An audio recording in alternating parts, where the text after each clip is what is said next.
کی رہنما عالیہ حمزہ ہمارے ساتھ موجود ہیں، انہوں نے ہمیں جوائن کیا ہے. بہت شکریہ عالیہ آپ کے وقت کے لیے.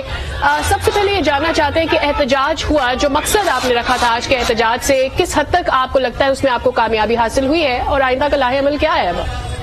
بسم اللہ الرحمن الرحیم. سب سے پہلے تو میں یہ بتا دوں کہ محسن نقوی صاحب، جن کو نگران وزیر اعلیٰ کے طور پر اس پنجاب کے اوپر مسلط کیا گیا ہے، کیونکہ نگران وزیر اعلیٰ کا مقصد نیوٹرل ہونا ہوتا ہے، لیکن ہم نے یہ دیکھا ہے کہ کہیں پر یہ آصف علی زرداری کے منہ بولے بیٹے ہیں، اور دوسرا کہیں پر ان کو لایا گیا ہے تاکہ ایک ایسی دھاندلی کا آغاز کیا جائے جو آنے والے ہمارے جو پنجاب کے الیکشنز ہیں ان کے اندر پی ٹی آئی کی اکثریت کو رکنا مقصود ہو. اور انہوں نے، آپ نے دیکھا ہے کہ یہ نگران وزیر اعلیٰ پنجاب کی تقرری نہیں ہے، بلکہ ایک قسم کا یہ ملک کے اندر ایک ایسی دھاندلی کا آغاز ہو گیا ہے اور نئے انتخابات کو پہلے ہی مشکوک بنا دیا گیا ہے، اور پورے اس عمل کی شفافیت کے اوپر پہلے ہی ایک سوال اٹھا دیا گیا ہے. آپ نے دیکھا ہے کہ انہوں نے لگتے ہی پہلا کام کیا کیا، انہوں نے حلف لیا، خان صاحب پر جو قاتلانہ حملے کی جی آئی ٹی تھی اس کو تبدیل کر دیا گیا.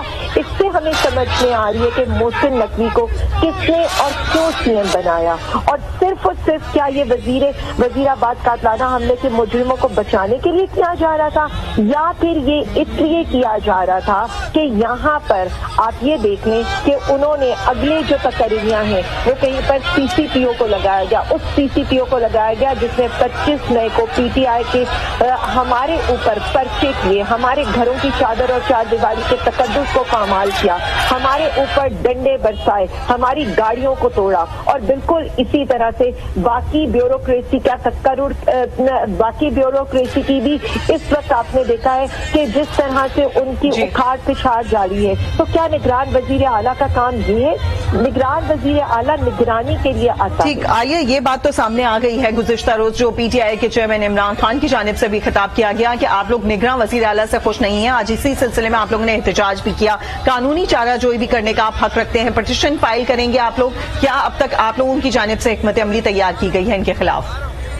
دیکھیں، ہم ہر لیول کے اوپر جائیں گے، کیونکہ ہم نے دیکھا ہے کہ سپریم کورٹ کا جو سوموٹو کا آرڈر تھا اس کے لحاظ سے اگر کسی بھی بندے نے پلی بارگین کی ہو تو پبلک آفس ہولڈر کے لیے اہل نہیں ہے. اس کے لیے ہم ضرور ہم قانونی چارہ جوئی بھی کریں گے، اور اس کے ساتھ ساتھ ہم صرف اتنا بتانا چاہتے ہیں کہ یہاں پر یعنی ہم ایک چیز کو ایکسپوز کریں گے کہ عوام کا رد عمل کس قدر سخت ہے. ہم اس چیز کو بھی ایکسپوز کریں گے کہ کل الیکشن کمیشن نے حکم دیا تھا کہ نگران حکومتیں روزمرہ کے امور کو دیکھیں گی، ٹرانسفر پوسٹنگ پر پابندی ہوگی، اور اگر ہوئی بھی تو الیکشن کمیشن سے اجازت لیں گی. لیکن آپ نے دیکھا ہے چیف سیکرٹری، آئی جی پولیس، سی سی پی او لاہور، سب کچھ یہاں پر تبدیل ہو رہا ہے. تو میں صرف اتنا کہوں گی کہ یہاں پر یہ دیکھ لیں کہ کیوں ایسے متنازع شخص کو یہاں پر پنجاب کا نگران وزیر اعلیٰ بنایا گیا ہے، جو نہ صرف سیاسی بلکہ مذہبی اعتبار سے بھی متنازع ہے. کیا ایسے شخص سے شفاف انتخابات کے انعقاد کی توقع رکھی جا سکتی ہے؟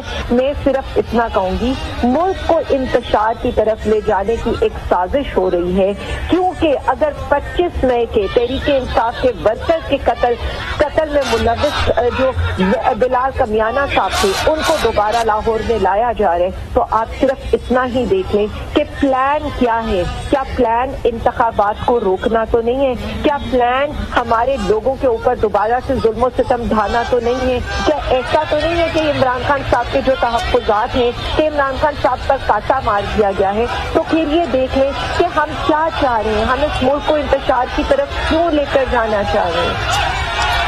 ٹھیک، عالیہ حمزہ ہمارے ساتھ موجود تھی. بہت شکریہ آپ کے وقت کے لیے.